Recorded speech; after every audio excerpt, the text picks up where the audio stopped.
Hello and welcome back to Game Vitamins. My name is Nick, and in today's video, I want to talk a little bit about Magic's turn towards 60 card formats. Now, it's no surprise that they have been trying to revive what is essentially dead Standard. No one talks about it. The meta is all weird. Universes Beyond is within it. 50% of Magic sets are Universes Beyond. 60 card formats are in a tough spot, and Commander is pretty much all anyone ever plays. And coming from an LGS owner, I can attest to that. I mean, Friday Night Magic, we have 30, 40 people coming in only to play Commander, and then we try running other 60 card formats, and the traction's a little iffy. Although Pauper I think might be the next big thing. That being said, this video is about the 60 card format shift for Magic the Gathering. Why I think they're doing it, what it means for players, sellers, investors, the products that are already out there and exist in the market, as well as future products. Now, I want to start by evaluating recent sets. It's no surprise that Commander has taken a little bit of a back seat recently. If you look at Spider-Man, no Commander release. Draft was a bit of a flop. The pre-release was a bit of a flop. They did introduce welcome decks within Spider-Man, which plays into a lot of people's theories that they're trying to shift Magic towards sort of a game platform versus its IP within itself, just like playing Magic. You're playing Spider-Man within the Magic game style. So, welcome decks, 60 cards. We look to Avatar, and you have your jump starts, your sort of like draft products, theme boxes, but no Commander decks yet again. And you look at a lot of the cards from Spider-Man, from Avatar, and none of them really feel like super overpowered Commander staples yet. So obviously we need to see how it fleshes out, and that we need to see more of a card reveal for Avatar to get the full picture. But let me just stay on my tangent here. After Avatar, we move to Lorwyn, and within Lorwyn, they are introducing theme decks. And those theme decks, unfortunately, don't really have anything to do with Lorwyn specifically, but they are theme starter standard decks from standard legal sets that are going to try to get people to experience the 60 card format. Even if you read the advertising on their website, go to their products page, you can go and see the 2 Lorwyn Commander decks. They just mention 2 100 card ready to play decks, and then they have this blurb about 60 card experience, bringing people into it. It seems like they are leaning more heavily into that. So we've seen the welcome decks. We've seen they're also in Lorwyn the draft night boxes. They're going to have the theme boxes. So again, just two precons. And then you see Teenage Mutant Ninja Turtles, which only has 1 precon, where they could have really tried to milk it and extend it across every turtle. So I think that there is a very visible shift here from Commander back to 60 card. And like I said in the very beginning, they've been trying to revive what has been dying here for a little bit of time, but it is very obvious that they are not focusing as heavily on Commander. And I want to talk a little bit about what that means for everyone. So right off the bat, let's kind of talk monetarily. I know this is obviously this is what this channel is about. If you are a player watching this, I focus on reselling cards, but let's just see why Wizards is probably looking to do this. So as everyone has always said, 60 card formats run the market, run the price points of cards. And that is pretty much because any person who is going into a 60 card format and sort of dipping their toes in the meta of standard or modern or whatever it might be, they need specific cards and usually full play sets. So the demand on individual cards is already multiplied by like 3 to 4 times, depending on how many cards they need for their specific deck. So you already see the need for more cards.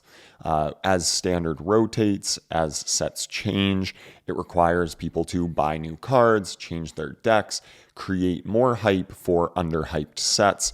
That's why when we saw a standard rotation, that Outlaws of Thunder Junction really popped up. And that's when I made my video on it being the most valuable set, because we saw some staples within Outlaws that weren't as good as, for example, the one that always comes to mind is like a Shoot the Sheriff. Not as good as a Cut Down, but you need something to take its place. So you end up seeing these rotations, and then card values adjust accordingly.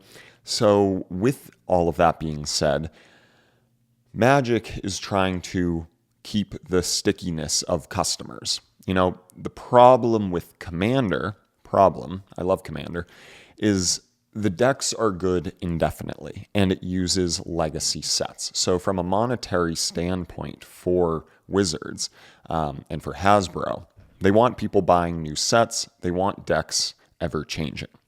So the natural way to sort of recoup that is by getting people to play 60 card formats.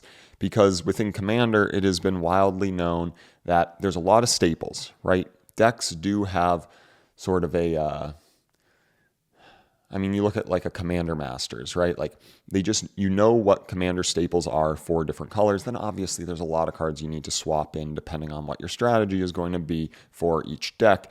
But you can always look to the secondary market for singles to engage with the game that way. And that is not what someone like a Wizards or Hasbro want you to do. They want you to buy the new sets, engage with the drafts, go and play in these different formats that they had set up. So I think Commander, they really saturated the market with a ton of Commander decks over the last couple of years. You think back to even last year where every set pretty much had 4 Commander decks going on with it. That's if we look at the run over at the store, Wilds to Ixalan, and then obviously like into the new year with Karlov and Outlaws and Bloomborough, Modern Horizons 3, Duskmourn. Like it was just Commander. And it helps them to sell sealed product in those Commander decks. But if you are trying to get someone into the game in a more simple format that they can then like level up with and sort of make the pro side of things a little bit more tangible versus just real casual, it pushes people towards the other cards, the boxes, the packs, and doing like full play sets. Because I've even had a few people come into the store and say just that, since I play Modern, I might as well have 4 copies of this. So if you have more of them, let me know. So that is pretty much what Wizards wants to grab onto. Now, that is why I think they are like shifting towards it, right? You have more set releases, potentially larger standard rotations, which will then increase the desirability of future sets. And then again, a very clear push away from tons of Commander decks. It would have been very low-hanging fruit for them, but that is not what they're doing. So what is the impact of all of this on the reseller side, on the investor side? On the player side, I think you kind of know what it's going to be. Quick brush over there. It's just that you're going to be seeing an attempt at the revival of more 60-card formats, and possibly them just not focusing as much on designing sets around Commander. Oh, and that is actually one other point I wanted to make as well, that we have been noticing within Magic sets the power creep, right? And when sets are designed for Commander, this is just my opinion and what I think, I don't know, let me know what you think down below. You have like very, very powerful individual cards that sync well into Commander, but clearly are broken for Standard and the other 60 card formats. And that creates a really weird imbalance across the two different play styles. So looking to recent sets, I feel like you can tell where that took place, like within Final Fantasy and whatnot. And then when you look to Spider-Man and then to Avatar, again, they haven't said much about Lorwyn, or they haven't even released a ton on Avatar, but it just feels like the general, like reading through some of the cards, none of them feel like, dang, that is going to be such a huge chase, where like it might be more balanced in terms of the 60 card formats, where, internal synergy, but not just like these one-off banger cards that are going to like kind of mess up the format. So I don't know if that's like a good or a bad thing. Let me know what you guys think. But let's move on to the seller's side of things. What I think this is going to do, where I think it's going to help, where it might hurt. So let's take a little sip of Joe and get into that. So as a seller, we are reselling cards. And with Commander being a focus, it actually takes a little bit away from the velocity of card sales on a singles standpoint. That's mainly just because people who build their decks, if they're looking for one of each card and they're only building out certain number of decks, or they're only looking for certain big staples other than all of the real abundant cheap cards that just keep getting printed, like, your Soul Rings and your Exotic Orchards and Command Towers, whatever. That is where I feel like the 60 card formats actually help sales velocity. Again, if you're getting play sets, if you're looking at a set and trying to build out different 60 card decks, you're going to be getting 3-4 different versions of cards. If they can push things like Pauper, it will help with commons and why am I saying uncommons? Commons. If you're pushing modern, it'll help with the higher end tier of like powerful cards within each set. Standard, it's just going to help the velocity on a wider variety of cards, so they can slot in accordingly versus just focusing around Commander. That helps on the singles side of things. So that could be a good sign for us resellers who are focusing on singles. What it might mean for kind of investors and sellers on the Commander deck side of things, I think it could prop up Commander deck prices long term. This isn't to say it's a guarantee. We don't know, but if only one Commander deck is coming out with a set, or two Commander decks are coming out with a set, and they start not reprinting, once they stop the reprints of older sets, I know we're not that far out on some of them, but, Lost Caverns did another big print run, and I don't know when that's going to hit the queue again, or maybe it won't. Who knows? So if you have that, what's going to happen with some of those decks? What's going to happen with your Outlaws decks? We see the prices of these Commander decks fluctuate very, very according or in tandem with reprints.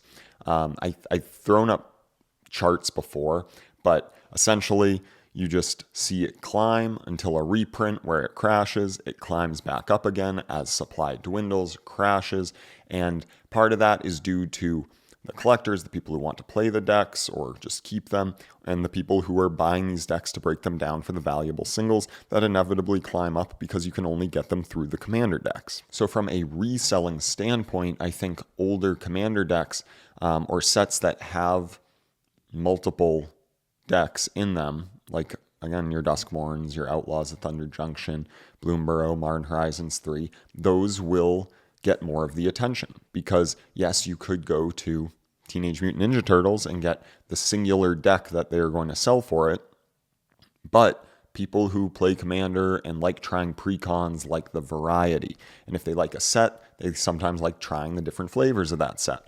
So inevitably they turn towards set runs of Commander decks.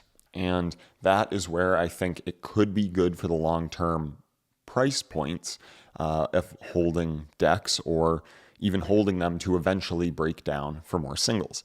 I recently ran a Patreon sale for Duskmourn Commander decks, and that is one where I will now say I think is it's hit its bottom. You can't get them from distribution anymore, and those will inevitably tick back up because they went through distro. There's a lot of other stuff on the reprint queue, and they're just not going to focus on some of those older sets, especially with such a huge push for new sets every couple of months. So those are my 2 cents in regard to the Commander decks as well. And again, yeah, it helps on the singles side. So really, I think that this push towards 60 card formats from a seller's perspective could be really healthy for the secondary market as well. I'm not opposed to this. I think that they need to figure their stuff out because they have really alienated a lot of people. I don't know what the strategy is going to be, especially with Standard holding so many different odd sets in it now, and with all universes beyond being legal. It's just it's odd. I don't really know where they're going to go with it. It's obvious they're trying to make that pivot. If you have any theories, let me know. I would love to hear what you guys think and have to say on this very topic. But let me consult with my thoughts here for a minute, just if there's any final points I wanted to make. But this was really just a topic I wanted to share my theories on, talk a little bit about, and see how this opinion ages. I could be totally off the mark. They could come out with the first few sets might just not have many Commander decks, and then they'll come out with like 5 again in a different set. So who knows? But it's just been a very obvious change over these last couple of sets. Final Fantasy did have 4, but still, Final Fantasy was low-hanging fruit for them. They really needed to put out a lot of product for that. Anyway, yeah, let me think here. Okay, and the last point here that I actually do want to make, which I had forgotten about until now, so it's kind of a forever for whoever's around probably already figures this, but the 60 card format is, in my opinion, way more approachable than Commander. And with all of these universes beyond sets coming in, I think it's a lot easier to engage and retain people with a 60 card format than slinging them into Commander, because you need to learn. It's just less intimidating, right? You have duplicates of cards. You understand the synergies of your decks. The games are quicker. It's just easier to engage with. So with universes beyond bringing in a lot of new players, them refocusing onto 60 card formats allows those new players to dip their toes into different IPs and eventually start sort of like reinvigorating the market or the economic backbone of Magic, right? Because this Commander push has kept a lot of seasoned players in the game. But then this Universes Beyond approach has brought a lot of new people in. So then you take those new people, you familiarize them with 60 card formats, draft, easy and accessible products, and then they sort of like move down the product life cycle towards Commander and more intense formats like Modern or whatever it might be into Standard. So it also like ties in with Arena a lot more. So yeah, that's kind of the last thought there, that they might just really be playing the long game and not really caring what their legacy players think, because they're trying to bring in a new wave of players. What that means, again, for the overall market, who knows? But all things considered, really, they're just trying to do fast inventory cycles, higher card value retention across like mid-range cards, and sell more sealed products to people long term. So That's it for now. I just wanted to talk about this. I thought it was an interesting topic that could kind of breach both players and sellers and investors alike. So if you have any thoughts on this, let me know what you think down below. And otherwise, have a great rest of your day. We will catch you all in the next video.